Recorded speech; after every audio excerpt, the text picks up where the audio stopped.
안녕하세요. 이주연 전도사입니다. 오늘은 새벽 묵상 6번째 시간입니다. 창세기 15장 12절에서 21절까지 있는 말씀 제가 읽겠습니다. 해질 때에 아브라함에게 깊은 잠이 임하고 큰 흑암과 두려움이 그에게 임하였더니 여호와께서 아브라함에게 이르시되 너는 반드시 알라 내 자손이 이방에서 객이 되어 그들을 섬기겠고 그들은 400년 동안 내 자손을 괴롭히리니 그들이 섬기는 나라를 내가 징벌할지며 그 후에 내 자손이 큰 재물을 이끌고 나오리라. 너는 장수하다가 평안히 조상에게로 돌아가 장사될 것이요 내 자손은 4대 만에 이 땅으로 돌아오리니 이는 아모리 족속의 죄악이 아직 가득 차지 아니함이니라 하시더니 해가 져서 어둘 때에 연기 나는 화로가 보이며 타는 횃불이 쪼갠 고기 사이로 지나더라. 그날에 여호와께서 아브라함과 더불어 언약을 세워 이르시되 내가 이 땅을 애굽 강에서부터 그 큰 강 유브라데까지 내 자손에게 주노니 곧 겐 족속과 그니스 족속과 감몬 족속과 헷 족속과 브리스 족속과 르바 족속과 아모리 족속과 가나안 족속과 기르가스 족속과 여부스 족속의 땅이니라 하셨더라. 아멘. 오늘 말씀은 지난 시간에 이어서 창세기 15장에 있는 말씀입니다. 이 15장에 있는 말씀 12절에서부터 쭉 말씀을 보면요. 아브라함이 하나님한테 어떤 증거, 무엇을 통해서 이 땅을 우리에게 하나님이 주실 것인지를 알 수 있냐고 질문 던지고 난 이후에 하나님이 아브라함과 언약을 체결하는 장면이죠. 제가 지난 시간에도 말씀드렸습니다. 고대 근동 지역에서 언약식을 체결할 때 동물의 반을 가르고 난 다음 그 가운데 길을 계약자 당사자 2명이서 건너는 거죠. 이 건너는 과정 속에 어느 한쪽이라도 그 계약을 파기한 쪽이 이 동물처럼 몸이 반으로 갈라져서 죽을 것이다 라고 피해 언약을 맺는 거죠. 이 얘기는 반대로 이야기해서 그 상대편 계약을 한 상대편에게 그러한 권리를 주는 것입니다. 그렇기 때문에 이 언약식은 굉장히 무게가 있는 언약식이죠. 책임감도 분명히 존재하는 거고요.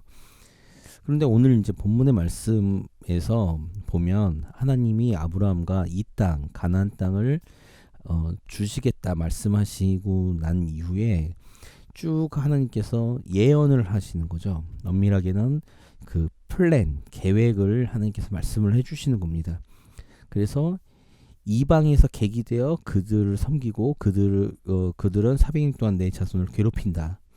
그러면서 14절의 말씀을 보면 그들이 섬기는 나라를 내가 징벌할지며, 그래서 내가 하나님 자신이 징벌할 것이고 그 후에 내 자손이 큰 재물을 이끌고 나오리라. 이렇게 하나님께서 말씀하시고 16절에 내 자손은 4대 만에 이 땅으로 돌아온다라는 거죠. 지금은 아니지만 나중에 이 땅으로 돌아온다라는 4대 만에 이 땅으로 돌아온다라고 하나님께서 말씀하시는 겁니다. 그러면서 왜 4대 만에 이 땅으로 돌아오게끔 하나님께서 하시는가라고 했을 때 아모리 족속의 죄악이 가득 차지 아니했기 때문에 그렇다라고 말씀하시죠. 이 말씀처럼 하나님은 이스라엘의 하나님만 되는 것이 아니라 온 우주의 하나님이신 거죠. 그래서 하나님은 계획이 있으시고 그 계획 가운데 하나님은 또 다른 창조주로서 하나님의 그 섭리와 하나님의 그 일하심이 드러나는 장면입니다. 그러면서 오늘 이 본문에서 가장 중요하게 봐야 될 것은 바로 이 부분입니다. 17절에 아까도 고대 근동 지역에서 계약식에 대해서 말씀드렸는데 이 피해 계약식을 할 때 보면 17절에 해가 져서 어두울 때에 연기 나는 화로가 보이며 타는 횃불이 쪼갠 고기 사이로 지나더라. 자, 보시면 타는 횃불이라고 표현되죠. 어떤 불꽃, 불에 대한 이미지는 하나님이 이 현실 세계에서 현현하시는, 나타나시는 장면 중 가장 대표적인 장면입니다. 모세와 만날 때도 하나님께서 불꽃 가운데 만나셨고요. 이 불이라는 이 상징은 하나님의 임재에 대한, 하나님의 현현에 대한 어떤 그 시각적 효과인 거죠. 그래서 이 타는 횃불이 고기 사이로 지나갔어요. 아까도 말씀드렸었고 지난 시간에 말씀드렸지만 고대 근동 지역에서의 계약식은 계약자 당사자인 두 사람이 쪼갠 고기 사이를 지나가면서 우리가 맺은 이 언약과 계약은 반드시 이루어야 될 것이고, 만약에 계약이 파기된 것은, 파기가 된 쪽은 이 동물들처럼 반이 갈라서 죽을 것이다 라고 이렇게 이야기를 하는 거죠.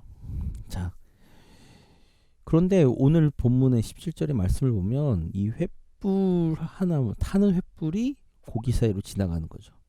근데 계약은 누구와 누가 맺었죠? 하나님과 아브람이 맺었습니다. 그런데 아브람에게 아까도 12절부터 쭉 말씀을 보면 아브람에게 하나님께서 무엇인가 행동, 그리고 아브람이 어떻게 하겠다라는 그 조건에 대해서는 단 한마디도 없습니다. 하나님이 돌아오게 하실 건데 4대 만에 이 땅으로 다시 돌아올 것인데 그 이유도 설명하셨고, 아모리 족속이 죄악이 차지 아니했고, 그 과정 속에 400년이라는 시간 동안에 어떻게 일이 진행될 것이다. 그러나 반드시 이 땅으로 돌아올 거고, 이 땅을 그 이후에 너에게 너와 네 자손에게 주겠다 말씀하신 거예요. 자, 그러면 이 부분에서 타는 횃불 혼자 그 고기사로 지나갔다라는 얘기는 이 일들을, 이 계약을 성취하시는 것도 하나님이시고 하나님 자신이 하시겠다는 말씀이시고, 이 만에 하나 이 계약이, 이 언약이 성취가 안 될 경우 본인 스스로 몸을 가르시겠다는 이런 어마어마한 하나님이 아브라함에게 보여주시는 언약의 그런 엄중함, 그리고 하나님은 반드시 성취하시겠다라는 강한 의지가 거기 담겨져 있는 거죠. 저는 오늘 이 본문의 말씀, 특별히 17절에 있는 말씀을 보면서 제 마음속에 들어온 말씀이 있습니다. 예레미야 33장에 있는 말씀인데요. 다들 잘 아시는 말씀입니다. 33장 2절에 있는 말씀을 보면 이렇게 말씀하시죠. 이를 행하시는 여호와, 그것을 만들며 성취하시는 여호와, 그의 이름을 여호와라 하는 이가 이와 같이 이르시도다. 자, 이를 행하시는 여호와, 그것을 만들며 성취하시는 여호와, 하나님의 속성은 그렇습니다. 그래서 신실하신 하나님이신 거죠. 그 하나님이 오늘 스스로 그 일들을 아브라함에게 말씀하셨던 이 약속을 지키시겠다라는 의미에서 타는 횃불 가운데 그냥 혼자 지나가시는 거예요. 여기에는 아브라함의 어떤 공로도 없습니다. 아브라함의 어떠한 액션도 없습니다. 아브라함의 어떠한 약속도 없습니다. 아브라함의 어떠한 행동 지침도 없습니다. 유일하게 하나님의 의지와 하나님의 말씀만이 있는 거죠. 여기서 보면 구원 사역도 마찬가지입니다. 구원 사역도 우리의 인간의 공로와 인간의 어떤 노력이 필요한 것이 아니라 하나님이 구원의 길을 여신 거예요. 오늘 이 본문에 나와 있는 쪼갠 고기처럼 말이죠. 하나님 스스로 자신의 몸을 가르셨어요. 십자가에서 자신의 몸을 가르셨어요. 그것에 대한 가르쳤어요. 그러면서 하나님께서 스스로 이 땅에 오셔서 구원의 길을 여셨어요. 거기에는 인간의 어떤 공로도, 어떠한 행위도, 어떠한 노력도 다 배제가 돼 있고 오직 하나님이 스스로 구원의 길을 여시겠다 말씀하신 거죠. 그리고 여셨어요. 그러니까 사실 창세기부터 요한계시록까지의 말씀을 보면 찬찬히 살펴보면 하나님이 일하시는 거예요. 하나님이 역사하시는 거예요. 하나님께서 만들어 가시는 거예요. 그런데 인간에 무엇이 필요한가? 아니요. 그 어떤 것도 필요 없습니다. 그러나 하나님이 믿음의 사람들을 필요로 하시는 거는 그 믿음의 사람들의 삶을 통해 세상 가운데 하나님의 역사, 하나님의 이름, 하나님의 영광을 드러내시기 위함입니다. 우리는 단지 그 하나님의 은혜 가운데 그 영광스러운 자리로 초대된 것 뿐이에요. 오늘 우리의 삶도 마찬가지입니다. 우리가 우리의 삶을 영위해 나간다고 생각하지만 아니요. 하나님이 우리의 삶을 인도해 가시는 거예요. 하나님이 우리의 삶을 만들어 가시는 거예요. 우리에게 필요한 것은 믿음입니다. 그냥 하나님께서 그렇게 행하시는 것, 하나님께서 역사하신다는 사실을 믿는 거죠. 그것이 우리에게 하나님께서 요구하시는 거예요. 믿음의 사람으로. 오늘 아브라함은 사실상 지난 시간에 말씀드렸지만 15장은 아브라함의 연약함입니다. 믿음 없음을 하나님의 그 놀라우신 긍휼과 은혜로 그 연약한 믿음 없는 아브라함을 하나님께서 품으시는 거예요. 그리고 하나님 스스로 하시겠다 말씀하시는 거죠. 오늘 우리도 동일한 은혜를 얻었습니다. 십자가를 통해 우리는 그 사실을 알 수 있죠. 오늘 우리가 해야 될 것, 우리가 오늘 이 시간 우리가 생각해야 될 것은 하나님이 하시는 그 일에 나는 하나님의 말씀을 믿고 그 말씀을 따라 우리는 순종해 나가는 것.